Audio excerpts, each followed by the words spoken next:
Hindi maikakailang malaki ang naitutulong ng mga CCTV cameras sa pagresolba ng mga krimen. Pero hanggang saan nga ba nakabubuti ang CCTV na hindi pa lumalabag sa right to privacy? May report si Marisol Abduraman. Ilan lang ito sa mga krimeng sapul ng CCTV camera. Ilang kriminal na rin ang nahuli dahil dito. Kaya ang PNP, sinabing malaking tulong ang mga CCTV camera sa pagresolba ng krimen. Hindi tulad ng dati na maghahanap pa tayo ng eyewitness, ipag-describe natin, ipapakarto natin. Pero ito, aktual na mukha ang nakukuha natin. Ibig sabihin kung isang establishment ay may CCTV, ang mga criminal elements natin na may masamang banta magdadalawang isip, di ba? Kaya naman iminungkahi ng PNP ang pagkakaroon ng CCTV sa mga establishmento na tila nagiging paboritong target ng mga masasamang loob. Sa Pasay City nga, requirement na ito partikular sa mga pawn shop, money changer, gasolinahan at iba pa para makakuha ng business permit. At para matiyak na sumusunod ang lahat sa ordinansa ng lungsod, mag-iikot ang PNP at Business Permit at Licensing Office para mag-inspeksyon.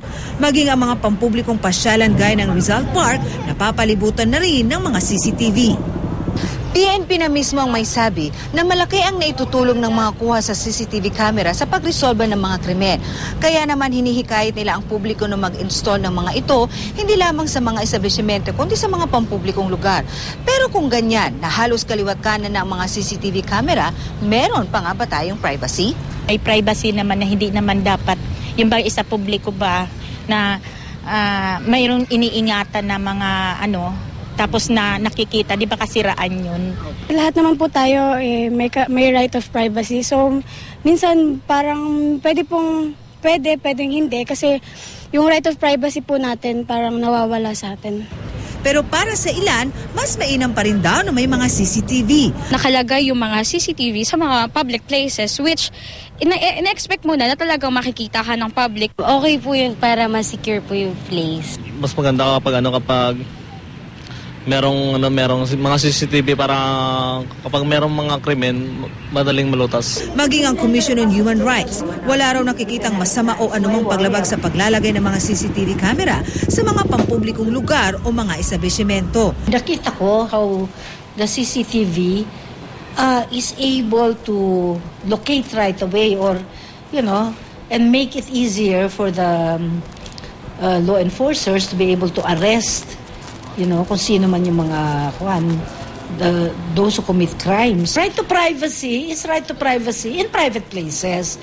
But when the places are public, and what you want to do is to regulate monitor, movements of people in order to help contribute to the arrest of criminals and so on and so forth, suspects. We want our society to be mapayapa, maayos, may mga responsibilidad din tayo dapat na dinadala. Ganito rin ang pananaw ng legal expert na si Professor Rowena Daroy Morales. Walang expectation ng privacy yung mga tao na nandoon sa public area na yon. Mata ang CCTV Parang mata din yan ng tao. Yung tao na nakakita, pwedeng ikwento sa iba. Yung mata na CCTV, parang kinwento din. Kaya lang through the media. Pero sa huli, aminado ang dalawa na dapat ma-regulate pa rin ang paglalagay at paggamit ng CCTV at bigyang halaga ang karapatan ng bawat tao sa kanilang mga pribadong sandali. May ginagaranti na freedom ang ating saligang batas na freedom of press. Alam natin yan, di ba? Freedom of speech. Kaya lang, alam mo, may diferensya ang freedom sa responsibility. Marisol Abduraman, GMA News.